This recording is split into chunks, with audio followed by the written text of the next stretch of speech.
Esta sesión de nuestro taller les propongo titularla El dron, su inicio en el imperio de las apariencias. Hagamos un breve recorrido por la sesión del 16 de junio de 1971, donde seguramente Lacan, enterado de mi cumpleaños, me hizo un regalo. En la sesión del 16 de junio de 1971, del seminario oral de Jacques Lacan, de un discurso que no sería de la apariencia, propone lo siguiente. En mi caso yo me permito pasar semblant del francés como apariencia en castellano. No considero pertinente pasar semblant al castellano como semblante. ¿Qué dice Lacan el 16 de junio de 1971? Disculpen, quizá la cita sea un poco extensa. Este discurso, que podríamos llamar en este caso capitalista, en tanto que es determinación del discurso del amo, encuentra allí de hecho más bien su complemento. O sea, el discurso del amo está complementado por el discurso capitalista. O sea, el discurso capitalista va a modificar la forma del amo. Aparece más lejos de que el discurso lejos de que el discurso capitalista se lleve peor por este reconocimiento como tal de la función de la plusvalía, no subsiste menos por ello.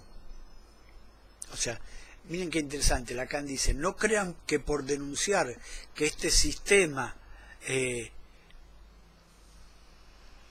tiene como fin único obtener plusvalía, con eso lo van a hacer más débil. Quizá no sea con verdades objetivas que la servidumbre voluntaria al capitalismo cambia.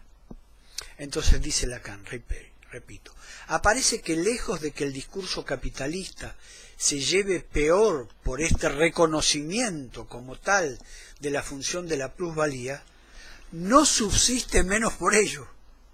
Y que también un capitalismo retomado en un discurso del amo es precisamente lo que parece distinguir las consecuencias políticas que han resultado bajo una forma de revolución política. Ustedes saben que para Lacan el término revolución era claro. La revolución era dar vueltas enloquecidas ante el objeto fálico del poder. Bajo una forma de revolución política que han resultado de la denuncia marxista de lo que es propio de cierto discurso de la apariencia. O sea, las críticas al capitalismo han pasado por decir, cuidado, no se dejen engañar por las falsas apariencias, porque yo, que lo veo, les puedo comunicar la verdadera esencia del capitalismo.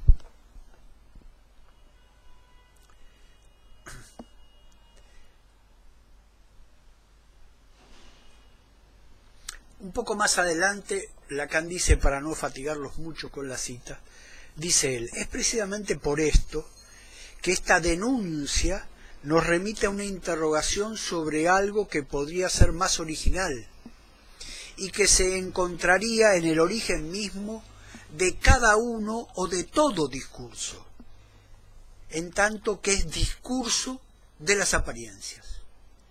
Simplemente detengo aquí esta cita del 16 de junio de 1971, insisto en la importancia que fue para mí como regalo de cumpleaños.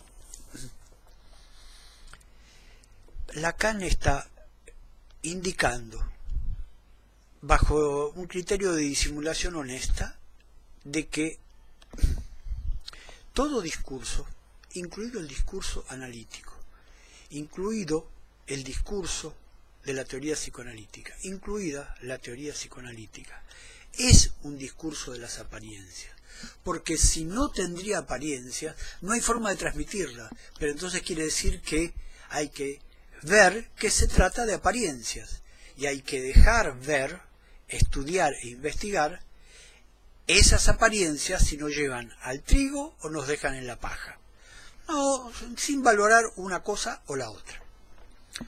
¿Cómo se articula esto con el dron, con este objeto erótico?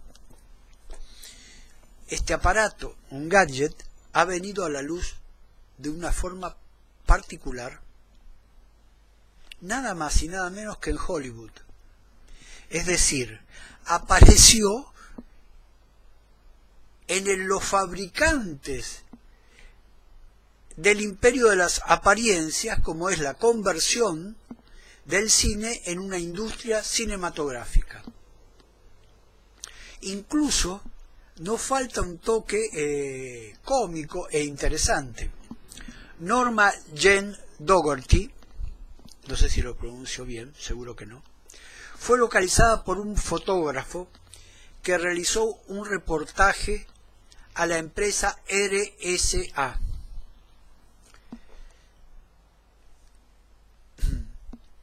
Esa mujer luego mutó su apariencia.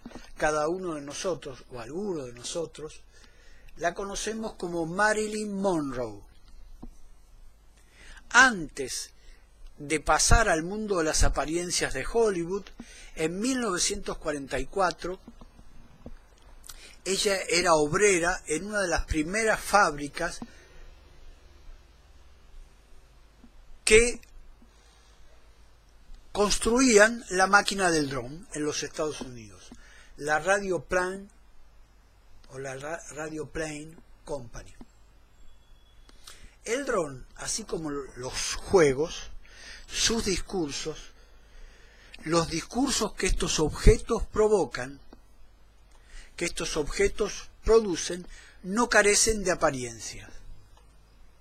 ¿Acaso será cierto que el discurso del análisis, incluido y sobre todo el lacaniano, será cierto que el discurso del análisis lacaniano carece de apariencias? Una de las formas más difíciles de escapar a la forma anterior de Dios era su omnividencia. Todo lo veía, siempre lo hacía desde lo alto. Recuerden, para quienes en algún momento estuvimos bajo el impacto y la vigilancia y el cuidado que este Dios nos daba, bueno, la dificultad hasta ir al WC, porque sabíamos que ahí estaba Él observando, viendo lo que hacíamos, hiciéramos lo que hiciéramos. Habría que ver si ciertas formas de constricción estomacal no responden ante el temor de ofenderlo por los excrementos que se podían llegar a producir. Todo lo veía desde lo alto. Tomemos un ejemplo del orden de las apariencias que revelan la materialidad. En 1973, las fuerzas de defensa del Estado de Israel tienen una dificultad frente a Egipto, una dificultad táctica, frente a los misiles tierra-aire. Tras haber perdido una treintena de aparatos durante las primeras horas de la guerra llamada la guerra de Yom Kippur, la aviación del Estado hebreo amplió su táctica. Envía una ola de drones. Las defensas enemigas comienzan a disparar aquí, allá y acullá. Pero después tienen que tomar un tiempo para recargar y volver a disparar. En ese momento caen sobre las baterías antiaéreas los efectos de la aviación de Israel. En otro momento el ejército de Israel desplegó una flota de drones hacia los radares de sus enemigos. Estos pensaban que había que cazarlo ahora con misiles tierra-aire, completamente en vano, mientras algunos drones observaban la escena desde el cielo, desde un punto más alto. Pudieron fácilmente así localizar dónde estaban ubicadas las baterías antiaéreas, marcárselas con precisión tridimensional. El dron opera en 3 dimensiones, alto, largo y ancho al mismo tiempo. Marcársela a los aviones de combate que aniquilaron a los radares. Estamos frente a un efecto material de las apariencias. En los juegos del amor y del odio. La guerra es un juego de amor y odio. En México el ejército grita por las calles: los soldados mexicanos combatimos por amor, y por amor hacemos las barbaridades que hacemos. Las apariencias renuevan sus efectos reales, simbólicos e imaginarios. El dron, para realizar sus operaciones, requiere actuar con 3 dimensiones al mismo tiempo, coordinadas entre sí. No dejan una como siendo superior a cualquiera de las otras 2. Así, al coordinar estas 3 dimensiones, generan un blanco, sea para fotografiarlo, sea para vigilarlo, o sea para hacer cada una de esas operaciones previas para luego destruirlo. En el año 2006, antes de avanzar un poco, un simple anuncio. Cada uno de ustedes saben que en el campo lacaniano hoy día tenemos un inconveniente: cómo hacer una experiencia analítica que esté a la altura de tomar, sin valorizar previamente, ninguna de las 3 dimensiones constitutivas del orden subjetivo. O sea, cómo hacer análisis sin privilegiar el real, el simbólico o el imaginario, sino de operar con las 3 al mismo tiempo. Regreso. En el año 2006 aparece el siguiente anuncio de empleo: analista para programa de cacería humana en el seno de las operaciones especiales. Estoy leyendo el anuncio textualmente. Perfil del puesto: abierto al desarrollo de una formación innovadora para los operadores de la cacería humana. Prerequisitos: nivel de licenciatura en una disciplina asociada. Habilitación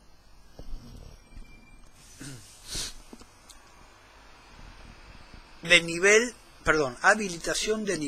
entre comillas, secretos, y se puede calificar para el nivel, entre comillas, máximo secreto. Es un aviso clasificado publicado por el Servicio Militar de los Estados Unidos.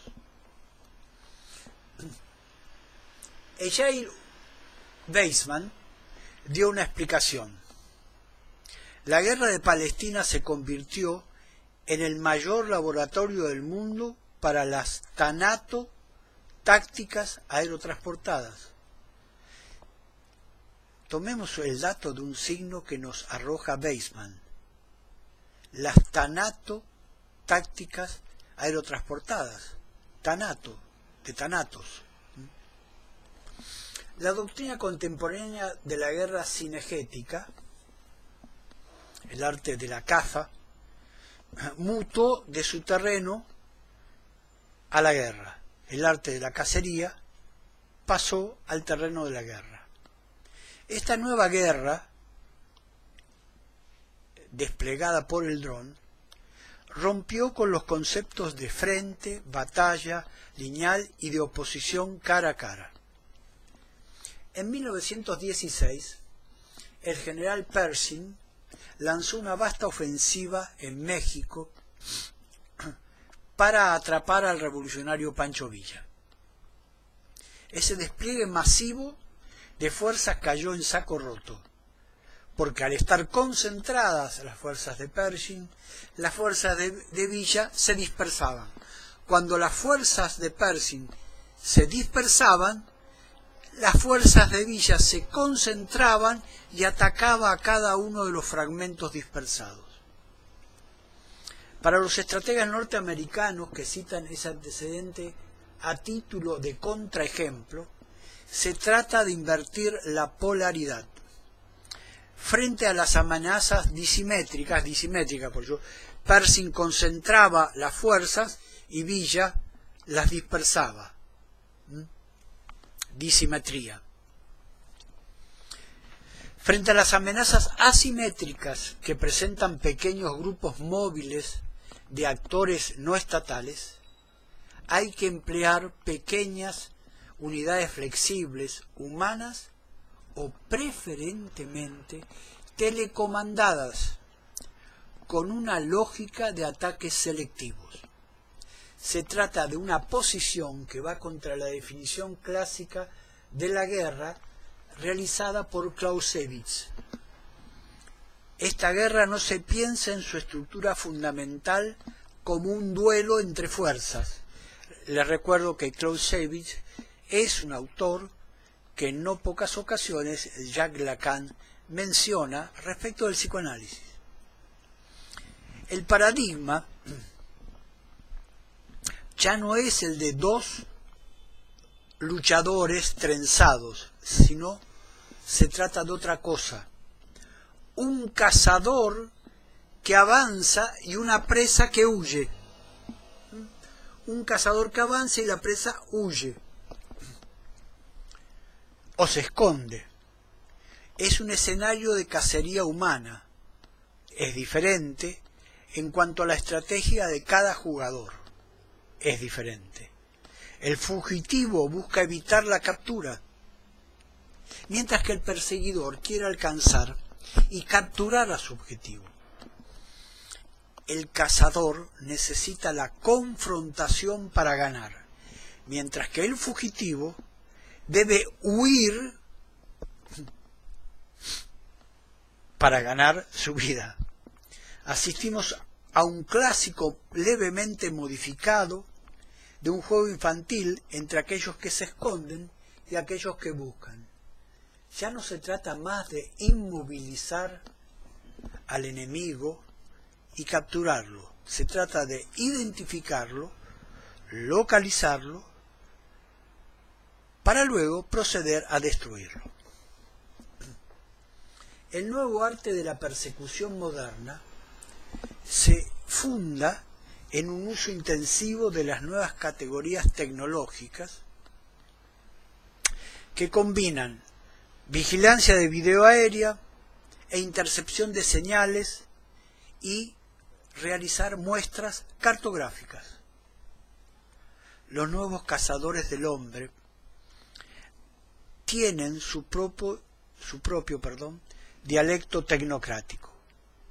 Hablan de la topografía de colecciones, es una extensión de la práctica generalizada del análisis en las redes sociales, empleado para desarrollar los perfiles de los individuos de gran valor.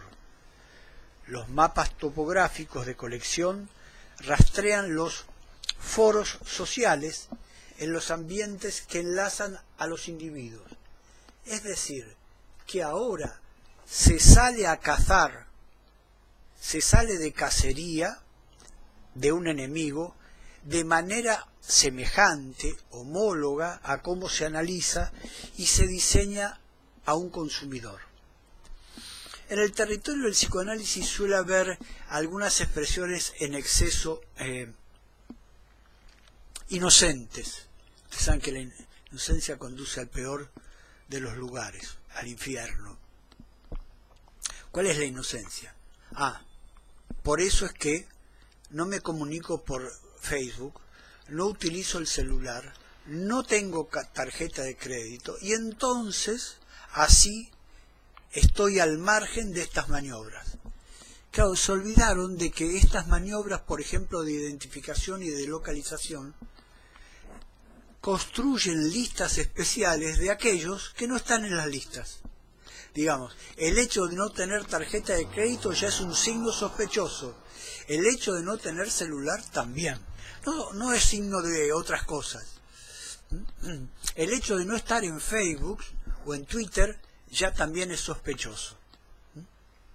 Y entonces se construyen listas especiales de los que no están. Recuerden que este nuevo paradigma de la cacería convierte a cada ciudadano del mundo no en ciudadano, tampoco lo convierte en consumidor, sino en un enemigo potencial. Se trata de un nuevo paradigma el que se instala. Se llama vigilar y aniquilar. Creo que este nuevo paradigma, que aparece a través del dron como objeto erótico, tiene efectos sobre los avances de la experiencia y de la teoría analítica respecto del tema del duelo, porque hoy se trata de desplegar una erótica frente a una forma de la muerte que no ha sido estudiada hasta el momento por el análisis.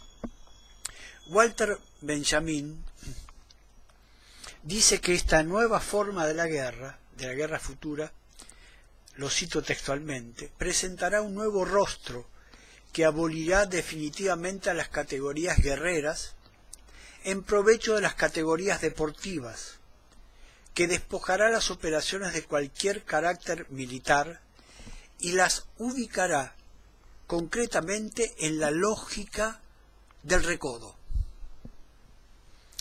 Los promotores del dron postulan una serie de principios que organizan el método de su operación. Seguiremos en un rato más en otra sección de esta sesión del taller, estudiando uno por uno estos principios.